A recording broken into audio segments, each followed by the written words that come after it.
Hey everyone, and welcome to today's Explainer. I am so excited about this one, because we're opening up an actual, literal time capsule. We're heading back to December 1943 to Chula Vista, California. I want you to just put yourself in their shoes for a second. Imagine being a young couple, Fred and Betty Seaver, and you're navigating your very first Christmas with a brand new 2-month-old baby, Randy. And you're doing all this while the entire globe is wrapped up in the Second World War. So how do you even begin to create joy? How do you build a solid foundation for your family when literally everything around you is totally unpredictable? Well, that's exactly what we're going to explore today, and honestly, the details of how they pulled it off are just absolutely fascinating.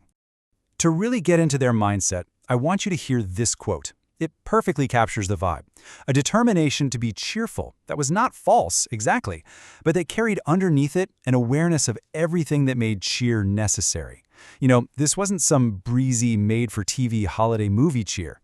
It was a deliberate, almost rebellious act of choosing joy. That constant tension between wanting a festive spirit and living right under the massive shadow of World War II, it was everywhere. It colored absolutely every single thing Betty and Fred did that entire month. All right, let's jump straight into Section 1, Christmas on the Home Front, Chula Vista, December 1943. So, picture this. You're walking down 3rd Avenue, and the shop windows are all beautifully decorated. There are wreaths hanging on the doors, kids are pressing their noses against the glass of the toy stores, but right next to that cozy picture, you have these stark reminders of reality. Men in uniform are literally standing on every corner. Women are watching the mail with this kind of tight-lipped patience that, well, isn't really patience at all, it's survival. And tucked in among those festive wreaths, you'd see these simple service flags in the windows of homes. So the crucial point is understanding what these meant.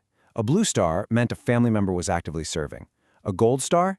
That meant a family member had died in the war. So every single time Fred or Betty walked down their street, those stars were this quiet, heavy reminder of the harsh reality operating just behind the holiday cheer. Okay, let's dive into this schedule because it really shows how they practically managed the whole season. Fred essentially had 3 weeks to figure out Christmas, and he tackled it exactly like he tackled his day job managing material supply at the Rohr Aircraft Factory, with serious, methodical planning. Right away in early December, he makes a solo trip to Marston's in San Diego. Then, mid-month, Betty pulls off this stealthy shopping mission of her own while her neighbor Phyllis watches the baby. And then, we hit that final week of tree trimming and community dinners. It's just this wonderfully busy, totally relatable sprint of holiday prep. Moving on to Section 2, the art of wartime gifting. Practicality meets sentimentality. When money is tight and the future is totally up in the air, what on earth do you buy the person you love? Well, Fred and Betty's approach brilliantly illustrates how you can blend practical, everyday needs with some really deep, romantic sentimentality. Let's look at Fred first. He realized Betty needed clothes that would make her feel like herself again after having the baby. So he actually consulted a saleswoman and picked out this lovely burgundy wool crepe dress and a forest green coat. But then he pairs those super practical items with Evening in Paris perfume, which was a luxury she rarely used, a book of Edna St. Vincent Millay poetry, and this incredibly heartfelt, reflective letter looking back on their entire year. Now on the flip side, Betty had noticed Fred's old church suit was getting pretty shiny at the elbows. So she goes behind his back and gets him measured for a brand new tailored charcoal worsted wool suit. She throws in a navy silk tie and these silver cufflinks that would seriously last for decades. It's just such a perfect, thoughtful balance. But wait, there's more. Alongside that very practical suit and a new leather wallet, Betty had actually been working on a secret, deeply sentimental project since way back in October. She took this photo of Fred from his birthday. He was standing there in his old suit, his hat tilted just right, giving that signature almost smile of his. She had it blown up and placed it in a really simple dark wood frame to put on his bureau. It was this incredibly quiet, intimate testament to their partnership. And on the back of that frame, in her own careful handwriting, she wrote, Frederick Walton Seaver, October 1943, the man I chose and choose again. I mean, wow. It gives you chills, right? In a world that felt like it was quite literally tearing itself apart, this right here, this was her anchor. All right, Section 3, Decking the House, Creating Normalcy on Twin Oaks Avenue. So one random weekday evening, Fred pulls up to the house with this incredibly fragrant Douglas fir strapped right to the roof of his car. Now, their place was modest, so this wasn't some massive, towering tree. But the second he hauled it through the front door, that amazing scent of pine just filled the whole house. It completely transformed their space. And decorating that tree? It became this beautiful ritual of blending their past lives with their new one. With Bing Crosby singing White Christmas on the radio in the background, Betty is carefully unwrapping tissue paper to reveal their family history. They had these colored glass balls from the old Carringer house, hand-painted pieces from Emily, and this painted wood ornament from Nebraska. And mixed right in with those were brand new ornaments. Fred hung those up knowing, hey, they don't have stories yet, but give it time, they absolutely will. The actual decorating process was a total team effort. First up, Fred tackled the colored lights, which, as you might guess, required a little bit of unfestive troubleshooting before they finally worked. Then, Betty took charge of hanging the historic ornaments, kind of narrating the story of each piece as she went. Together, with Betty holding baby Randy, they reached way up to put the star on top. After that, Fred headed outside to hang a pine and holly wreath on the front door, while Betty arranged pine branches and some bright red candles on the mantelpiece. And through all this hustle and bustle, baby Randy is just sitting there, staring at those glowing lights with this absolutely serious, concentrated look on his face. Now, what's really interesting about this piece of the story is how their mantle basically turned into a map of their entire world. Betty took all their incoming Christmas cards and strung them up on a ribbon, and the geographical spread of these things is just staggering. You've got local folks, neighbors right there in Chula Vista, you've got Fred's family way back on the East Coast, and then you have their Navy friends who are scattered all over the globe at different military postings. That one simple ribbon managed to gather their entire far-flung community into a single room. Which brings us to Section 4, A Sunday with Friends, the Chamberlains and Found Family. The Sunday right before Christmas turned out to be this beautifully crisp, cool San Diego day.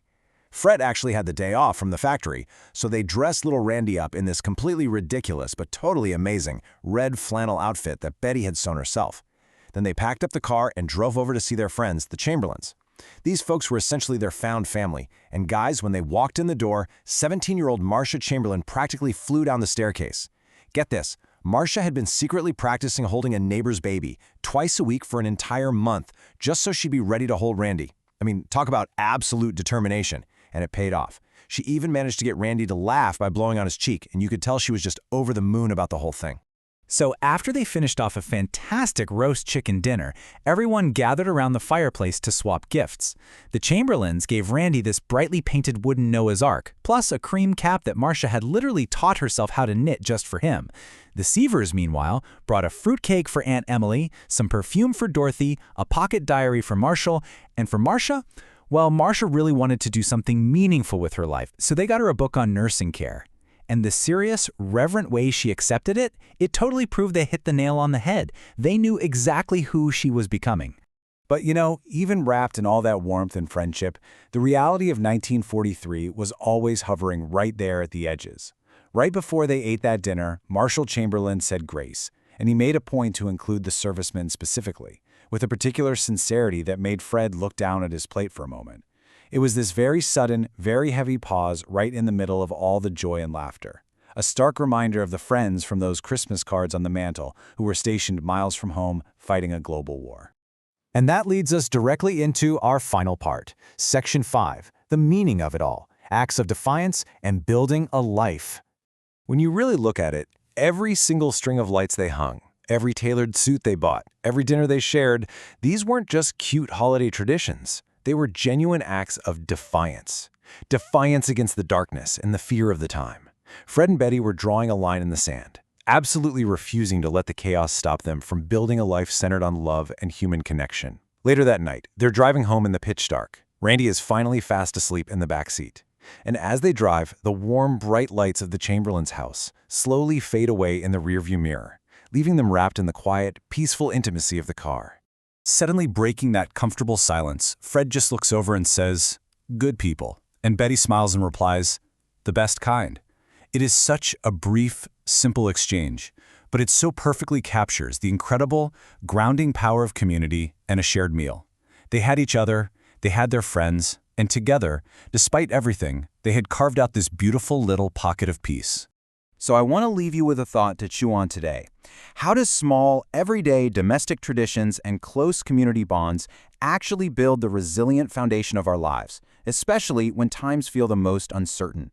When the whole world outside feels like it's spinning out of control, maybe the absolute most powerful thing we can do is just string up some lights, share a meal with the people we love, and actively choose joy.